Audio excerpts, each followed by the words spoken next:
Madam हमको वहाँ मतलब हेडक्वार्टर आना होगा क्या? और देखो, मैं तो कहूंगी इतनी दूर से परेशान होने की जरूरत नहीं, मिट्टी है, मिट्टी को हम पहुंचा देंगे।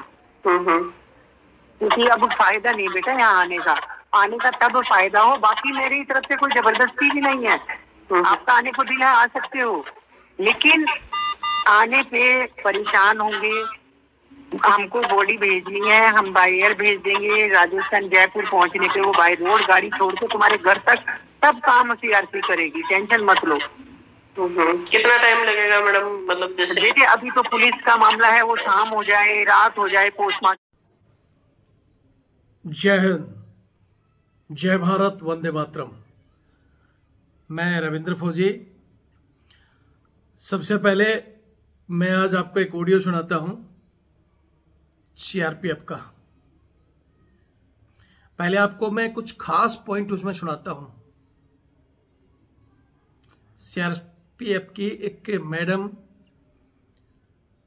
उनका एक जवान के साथ एक इंसिडेंट होता है और वो घर वालों से जो बात कर रही हैं, हालांकि उनके 2 ऑडियो हैं। पहला ऑडियो में अभी आपको सुना रहा हूं, एक ऑडियो और है, रात काफी हो चुकी है, वो ऑडियो मैं कल सुबह डालूंगा, जिसमें मैडम की टोन कुछ बदली हुई है। पहले ऑडियो में भी मैं चाहता हूं पहले 1-2 पॉइंट आप देख ले, फिर मैं आपसे सवाल करूंगा।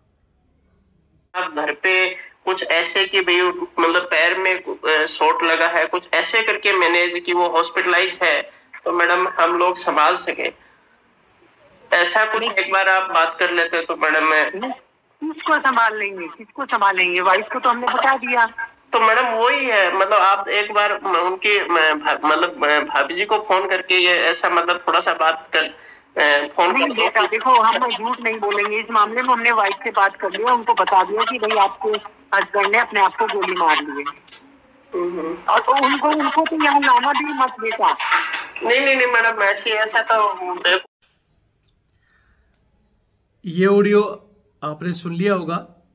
मैं इसके कुछ मुख्य पॉइंटों पर बात करना चाहता हूं। पहला पॉइंट कि अगर किसी भी परिस्थिति में किसी जवान ने ऐसा कदम उठाया और जब उसका पोस्टमार्टम होना है तो उसके घर वालों को बुलाना अनिवार्य है, ना कि टाल मटोल करके और उसको कहना कि आप परेशान हो जाओगे, यहां मत आना। किसी का पति चला गया, किसी का भाई चला गया, किसी का बेटा चला गया और आप उन्हें ये कहो कि परेशान मत होना, हम बॉडी भेज देंगे, मिट्टी भेज देंगे। पहला सवाल। दूसरा ये कि डायरेक्ट वाइफ को पता है कि इन चीजों में आप चौंचले ज्यादा करते हो, पोस्टमार्टम में समय लगाना और इधर उधर की कोर्ट ऑफ इंक्वायरी के नाम पर यह बहुत सा ढकोसला करते हो। फिर खासकर अर्धसैनिक बल के लिए बाई एयर में जगह, गृह मंत्रालय वैसे तो कहता है हम इनको शहीद का दर्जा देंगे, ये देंगे फलाना, लेकिन ये सब ढकोसला है, मिलता कुछ नहीं है। यहां तक कि बॉडी के लिए, जगह के लिए भी, बॉडी भेजने के लिए, बाई एयर के लिए भी तकलीफ है, समय लगता है। उस समय को ना देखते हुए डायरेक्ट उसकी मैडम को कॉल करके बताना। ये खुद एक मैडम है, एक महिला है, और एक महिला को ये बताना कि आपके पति ने ऐसा कर लिया, क्या ये जायज है?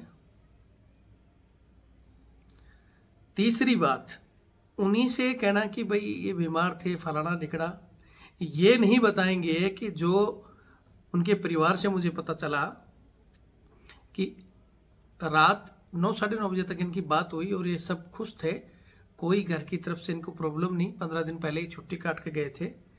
और ये बात जरूर इन्होंने कही थी कि चार्ज वगैरह कुछ ऐसा मेरे को दे रहे हैं कि नहीं तुम्हें ये चार्ज लेना ही पड़ेगा, ऐसा ये है वो है, और चार्ज में कोई डिफी वगैरह जो ऐसी कुछ क्लियर मेरे को भी नहीं है, लेकिन कुछ ऐसी बातें हैं जो निकल कर आ रही है सामने, उस विषय में नहीं कहेंगे। मैं आज फिर कहता हूं, चाहे वो पैरामिलिट्री फोर्स हो, चाहे वो सेना हो, 90% जवान सेना के अधिकारियों के शोषण का शिकार होते हैं, जिसमें 50% मामले सहायक प्रथा में, जो घरेलू जवानों से झाड़ू पोछा, फूट पॉलिश, कुत्ता घुमाना, ये जो करवाते हैं और उसके अंदर क्या क्या कहानियां होती हैं उसके शिकार होते हैं। उसके अलावा 40% इनके अननेसेसरी प्रेशर से कि जबरदस्ती तुझे ये ड्यूटी करनी ही पड़ेगी, ये काम करना ही पड़ेगा, नहीं तो तुझे घर भेज देंगे, ये कर देंगे, ऐसे दबाव, यानी 90% तनाव की वजह, या ऐसा कोई कदम उठाता है तो उसकी वजह डिपार्टमेंट में बैठे कुछ भ्रष्ट अधिकारी होते हैं। लेकिन बताते हैं घरेलू समस्या, जो कि 10% होती हैं। मैं एग्री हूं इस बात से। मैं नहीं कहता कि भाई किसी जवान को घरेलू समस्या नहीं होती। बहुत से मेरे पास केस आते हैं, मैं उनको समझाता भी हूं कि घरेलू समस्या में कोई भी जवान अगर अपने घरेलू वाइफ से लड़ाई या झगड़ा ऐसा कुछ करके अगर वो ऐसा कदम उठाता है तो उसकी वाइफ ऐसो आराम करती है, पूरा पैसा भी क्लेम करती है और घर वालों को लात मारती है, दूसरी शादी कर लेती है। जवान की आत्मा तो तड़पे तड़पेगी, उसके माँ बाप भी तड़पते हैं। तो ऐसे बहुत से केस मेरे पास आए और मैंने उनको समझाइश करके बैठा दिया शांति से, और वो अभी तक बढ़िया नौकरी कर रहे हैं। लेकिन ये 10% मामले होते हैं। मैं फिर कहता हूं कि 90% इनकी तानाशाही के शिकार होते हैं। जैसे अभी मैं इस वीडियो से हटकर एक मामला बताता हूं, हालांकि मैं कल या परसों में उसका अलग से वीडियो डालूंगा, कि एक जवान जिसने सहायक जाने से मना किया सेना में, पंजाब का मामला है, सहायक जाने के लिए मना किया तो उस समय उसको डरा धमका के रख दिया। लेकिन बोलते हैं ना कि सहायक मना कर दो तो कंपनी कमांडर या बड़े अधिकारी उसको दिमाग में रखते हैं, नजरों में रखते हैं। तो उसमें नजरों में रखा और फंसाने की चाल खेली, और क्या खेली कि उसकी यूनिट अभी एक्सरसाइज में है और वो बंदा गार्ड में ड्यूटी में था, और ड्यूटी के दौरान उसको कहा गया, एक नायक को भेजा कि भाई जा वहां और उसको बोल कि ड्यूटी छोड़ और तू एक गाड़ी लोड होनी है, उसमें लोडिंग के लिए आ जा। परिस्थिति ऐसी है कि सीओ दरबार चल रहा है, एक संतरी को सीओ दरबार में अटेंड होने के लिए बोला गया। कमांडर जो कि और भी चार्ज देख रहा है कोत वगैरह का, वो वहां डिटेल है। एक संतरी जो ब्रेकफास्ट के लिए गया है, एक संतरी को वर्किंग बुला लिया गया। अकेला बंदा गार्ड में ड्यूटी खड़ा है और उसको भी कहा गया जाके एक नायक द्वारा कि तू छोड़ हथियार और चल भाई लोडिंग के लिए, कंपनी कमांडर ने बुलाया। तो जवान ने सीधा सा जवाब दिया कि सब मैं फिलहाल ड्यूटी पे हूं, या तो मेरा रिलीवर चाहिए या कमांडर से बात करो। इतने पे उसने कंपनी कमांडर को फोन किया कि सर ये मान नहीं रहा, मैंने आपका ऑर्डर हुक्म बताया। कंपनी कमांडर ने बोला ठीक है, मैं अभी इसका सीओ को रिपोर्ट देता हूं कि एक्सरसाइज में रूल 42 या 40 लगाकर 40A या 42A है, अभी मैं कंफर्म नहीं कर पाया हूं, मेरे भी दिमाग से निकल गया, वो रूल लगाकर, यानी लड़ाई में हुक्म अदुली। अब इसमें सीओ को पावर है कि वो जवान को सबनी कोर्ट मार्शल कर दे या 28 दिन या जो भी सजा देना है वो दे दे, घर भेज दे। तो उसका सीओ को बताया कि साहब आज ये गेड़े में आ गया। अब सीओ ने उसका चार्जशीट कर दिया और ऐसी परिस्थिति में फंस दिया कि तेरे को घर भेज दूंगा, ये कर दूंगा, फलान दूंगा, आज तू फंसा है। जवान बोला कि सर मैंने उस दिन सहायक के लिए मना किया तो आज मेरे को फंसा है। अब ऐसी स्थिति में वो अगर ड्यूटी छोड़ के जाता तब भी उस पर चार्ज लगाया जाता कि आपने लड़ाई के दौरान एक्सरसाइज यानी लड़ाई और लड़ाई के दौरान हथियार का छोड़कर किसी नायक के कहने पर, उस समय नायक और उसका दोनों का कोर्ट मार्शल बैठ जाता अगर वो जाता। तो नहीं गया तो उस पर हुक्म अदौली का है। तो ये नियम अंग्रेजों के समय बने थे, क्योंकि अंग्रेज अफसर होते थे जवान भारतीय, किसी को भी कैसे भी फंसाना, यानी सब घुमा फिरा के अफसरशाही। मोदी जी, राजनाथ जी, बीजेपी लगी हुई है कि हम ये चेंज कर रहे हैं, नाम चेंज कर रहे हैं, कैंटोनमेंट को मिलिट्री स्टेशन, फलाना स्टेशन। लेकिन असली जड़, चाहे वो सहायक प्रथा हो, चाहे इनकी तानाशाही हो, चाहे इनको मिले हुए पावर हो, उसको ये खत्म नहीं करना चाहते। क्यों? कब तक हमारे जवान इसी तरह शिकार होते रहेंगे, चाहे वो पैरामिलिट्री फोर्स के हैं, चाहे सेना के हों।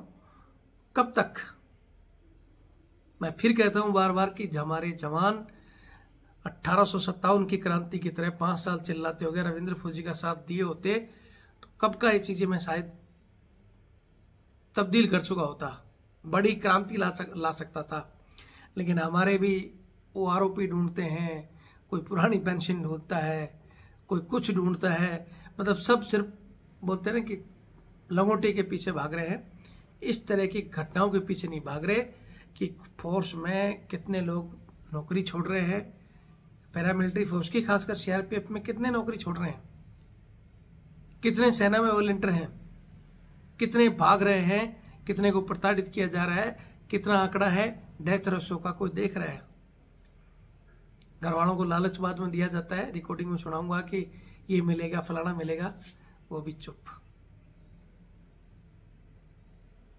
हालांकि जिसको सही लगता है वीडियो को शेयर करो, चैनल से जुड़ो, हमारी ताकत बढ़ाओ ताकि हम ऐसे मामलों के लिए कुछ बड़ा कर सकें।